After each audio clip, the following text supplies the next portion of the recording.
Assalamualaikum warahmatullahi wabarakatuh.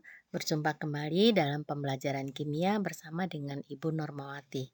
Pada hari ini kita akan membahas tentang cara menghitung penurunan tekanan uap. Pada video sebelumnya, Ibu sudah membahas tentang sifat koligatif larutan. Masih ingat apa saja sifat koligatif larutan? Ya, yang pertama adalah penurunan tekanan uap, yang kedua kenaikan titik didih, yang ketiga penurunan titik beku, dan yang keempat adalah tekanan osmosis. Pada hari ini kita akan belajar tentang menyelesaikan soal-soal penurunan tekanan uap. Baik, sebelum kita memulai pembelajaran pada hari ini, marilah kita sama-sama membaca basmalah. Bismillahirrohmanirrohim. Semoga kita semua dalam kondisi sehat walafiat. Amin ya robbal alamin. Penurunan tekanan uap sesuai dengan hukum Raoul, ya, P sama dengan P0 dikali XB, di mana P sama dengan tekanan uap jenuh larutan, P0 adalah tekanan uap jenuh pelarut murni, dan SB adalah fraksi mol pelarut. Karena SA ditambah SB sama dengan 1, maka persamaan di atas dapat diperulas menjadi delta P sama dengan P0 dikali SA, di mana delta P adalah penurunan tekanan uap jenuh pelarut, P0 tekanan uap pelarut murni, SA adalah fraksi mol zat terlarut. Nah, supaya kita dapat mengerjakan soal-soal yang berkaitan dengan penurunan tekanan uap, kita harus paham dan hafal dengan kedua rumus ini. Jika kita sudah paham dengan kedua rumus ini, insya Allah kita dapat mengerjakan soal-soalnya dengan baik. Soal yang pertama, diketahui es etanol adalah 0,25. Jika pada suhu tersebut tekanan uap air adalah 80 mm Hg, tentukan P dan delta P larutan. Diketahui es etanol sama dengan 0,25, P0 sama dengan 80 mm Hg. Ditanyakan P dan delta P. Ya, jawabnya kita tahu X zat terlarut 0,25, maka es pelarut bisa dicari dengan mencari 1 dikurangi es etanol.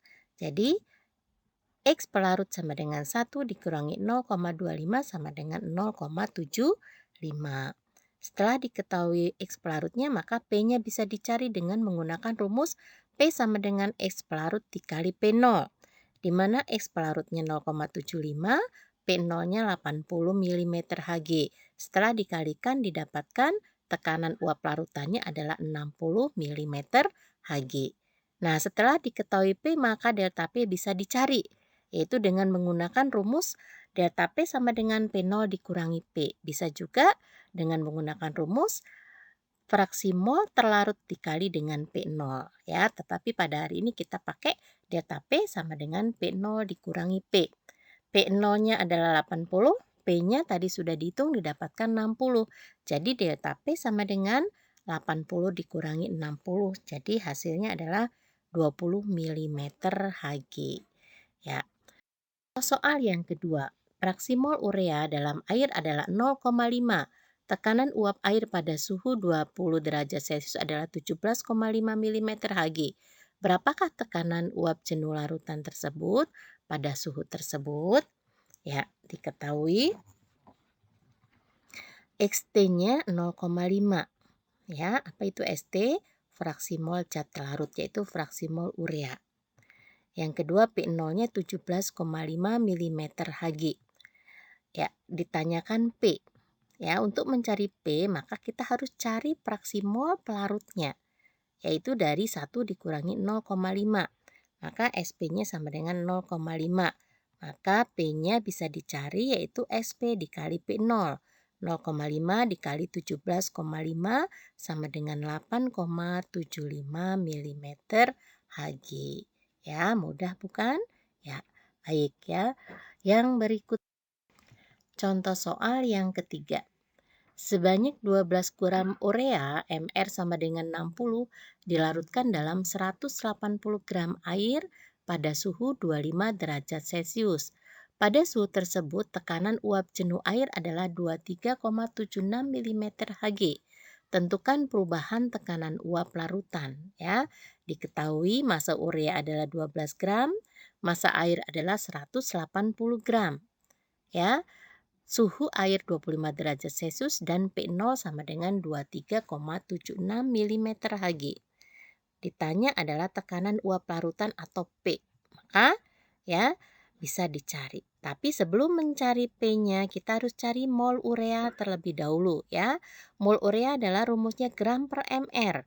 12 per 60 sama dengan 0,2 mol. Mol airnya sama gram per mr 180 dibagi 18 sama dengan 10 mol. Setelah ketemu mol air dan mol urea, tentunya fraksi mol airnya bisa dicari, yaitu mol air dibagi dengan mol air plus mol urea sama dengan 10 dibagi 10,2.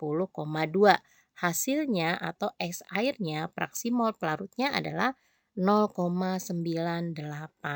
Setelah ketemu fraksi mol air, baru delta P bisa dicari, yaitu rumusnya adalah fraksi mol air dikali P0. 0,98 dikali 23,76. Hasilnya adalah 23,294 mm Hg. Ya tidak sesulit yang kita bayangkan ya. Asal kita mau belajar dengan sungguh-sungguh, insya Allah kita dapat mengerjakan soal-soal yang berkaitan dengan penurunan tekanan uap. Pada 3 soal ini adalah termasuk sifat kualitatif larutan non-elektrolit atau penurunan tekanan uap yang untuk larutan non-elektrolitnya, yaitu larutan yang tidak dapat mengantarkan arus listrik.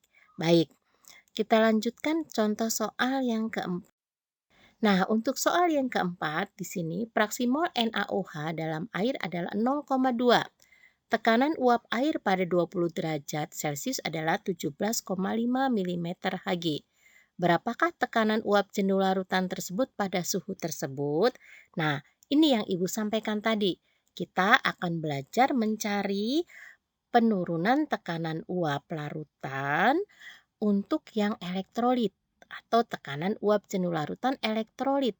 Kita tahu ya, apa saja larutan elektrolit? Ya, semua basa, semua asam dan semua garam ini termasuk larutan elektrolit. Nah, di sini adalah NaOH. NaOH berarti termasuk larutan elektrolit. Berarti rumusnya tentunya berbeda dengan larutan non-elektrolit. Masih ingat rumus untuk larutan elektrolit? Ya, dikali dengan faktor Van Hoff. Ya, apa itu faktor Van Hoff? Faktor Van Hoff adalah faktor I. Ya, faktor I yaitu faktor pengali pada larutan elektrolit pada sifat kualitatif larutan, yaitu besarnya 1 plus N-1 dikalikan alfa. Ya, pada soal ini diketahui zat larut NaOH. NaOH termasuk elektrolit kuat, maka alfanya sama dengan 1. N-nya sama dengan 2 dari mana? Ya, Na itu 1, OH-nya juga 1. Jadi 1 ditambah 1 sama dengan 2. N itu adalah jumlah ion. Ya. X larutnya 0,8, P0-nya 17,5 mm Hg. Maka yang ditanya P tekanan uap jenuh larutan.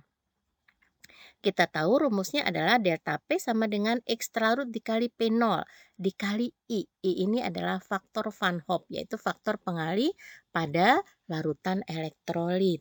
Ya, kita uraikan delta P sama dengan X larut dikali P0 dikali 1 plus N-1 dikali alfa. Ya, kita masukkan angkanya. X larut adalah 17,5 tadi sudah diketahui. Ya, P0-nya adalah 0,2 ya. Oh maaf, X larutnya di sini ya, di sini X larutnya 0,2 ya, P0-nya 17,5. Maka faktor I-nya adalah kita uraikan 1 plus N-1 dikali alfa. Di mana N tadi adalah jumlah ion NaOH adalah 2. Jadi 1 plus 2 min 1 dikali 1. Ya, maka delta P-nya hasilnya adalah 7 mm Hg. Sedangkan yang ditanya pada soal ini adalah P. Ya, kita tinggal mencari P sama dengan P0 dikurangi delta P. Di mana P0 adalah 17,5 dikurangi 7. Maka P sama dengan 10,5 mm Hg. Oke, ya. Ini adalah hasilnya, yaitu besarnya tekanan uap jenuh larutan pada soal yang keempat. Mudah-mudahan dapat dipahami penjelasan Ibu pada hari ini ya. Pada saat anak-anak bertemu dengan soal-soal penurunan tekanan uap, mudah-mudahan dapat mengerjakan dengan baik. Oke, sebelum kita menyelesaikan pembelajaran pada hari ini, Ibu akan memberitahu bagaimana cara mencari N, yaitu jumlah ion, ya, KCl. K-nya 1, Cl-nya 1, jadi N-nya sama dengan 2. MgOH 2 kali, Mg-nya 1, OH-nya 2. 1 tambah 2, jadi N sama dengan 3. Dan yang terakhir FeCl3. Fe-nya sama dengan 1, Cl-nya sama dengan 3. 1 ditambah 3 sama dengan 4. Nah, ini cara mencari N-nya atau jumlah ion. Baik, mudah-mudahan bisa dipahami ya. Dan pembelajaran pada hari ini yang berkaitan tentang soal-soal penurunan tekanan uap. Mudah-mudahan dapat dimengerti dan dapat bermanfaat buat anak-anak semua ya. Tetap jaga kesehatan ya. Tetap semangat, kreatif, inovatif, kompeten, siap kerja. Ibu akhiri, wassalamualaikum warahmatullahi wabarakatuh.